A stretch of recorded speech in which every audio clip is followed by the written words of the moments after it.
Detroit Become Human was produced over a period of 4 years. Here in Paris, we have a team of about 180 people, and to that, we need to add also all the outsourcing with our partners in the Philippines, in China, Vietnam, and in India. So when we started working on this story, I had to imagine where Kara was built. And for whatever reason, the city of Detroit came very quickly to my mind because it had already an incredible story by itself full of history and themes. So we traveled there with the team, and we were really moved by what we saw, and we could really feel the desire to fight and really be born again. And we just continued this curve, this growth, and just imagine what Detroit would be like if the Android industry was, using these huge factories to build androids there. A very strong element in Detroit is that there's a lot of industrial wasteland and a lot of nature too, and for us, the graphic designers, it was an incredible playground. The destroyed zones which we wanted to preserve, we appropriated them to turn into something else. Then in the areas that needed to be rebuilt, we were able to imagine our Detroit of the future. We didn't want to make a science fiction universe, but a world of anticipation. If we chose science fiction, we could have imagined flying cars, extraterrestrials, but those things are very far from our current everyday life. Anticipation is more about gleaning from our contemporary reality, the one we know, because Detroit is set in 2038, and 2038 is tomorrow. The difficulty we had was sticking to reality. That is to say, technology becoming more and more invisible, a lot more elegant, and at the same time, making it visual. So all the computer equipment, autonomous cars, we simply had to invent. They are in fact very technological objects, but at the same time remain very credible and ingrained in reality.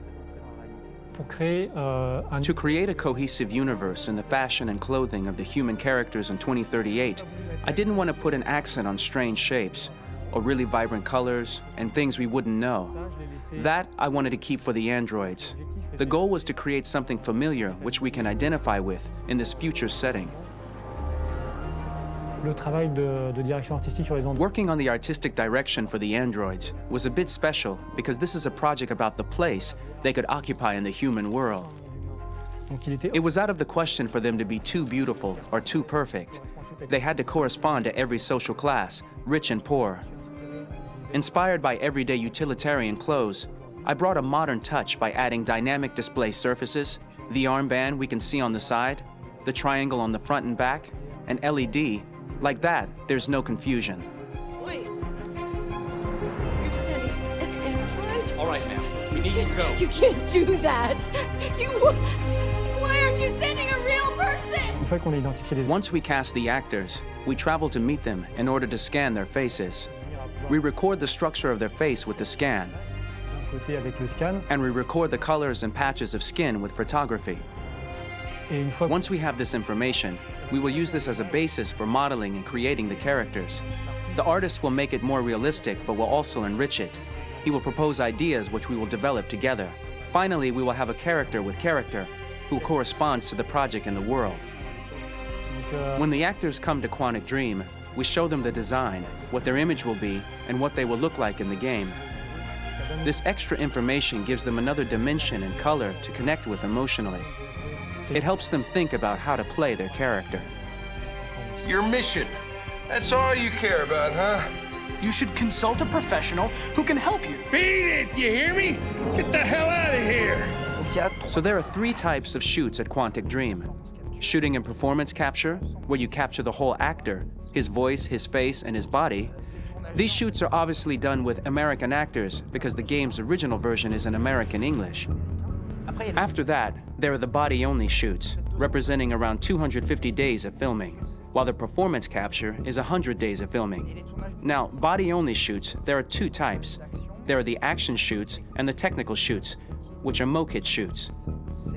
Mo-kit is when the player controls a character on the screen, and he moves in an environment to explore it. This is of particular importance at Quantic Dream, and therefore we shoot a lot to offer a unique context for each scene and each character. To prepare a motion capture shoot, we first get together to look at the sets we need, the animations that we want to shoot, which ones need to be grouped together, or which ones need to be cut and shot at another time, so that we get the most out of the shooting day. This often means shooting scenes out of order, especially those with big props or accessories, like a big car, for example. So we shoot all the animations related to that particular prop first.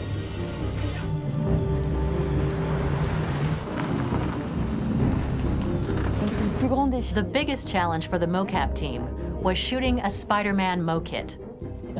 We had to build a wall and attach an actor to a harness with cables so we could pull him up and render him climbing.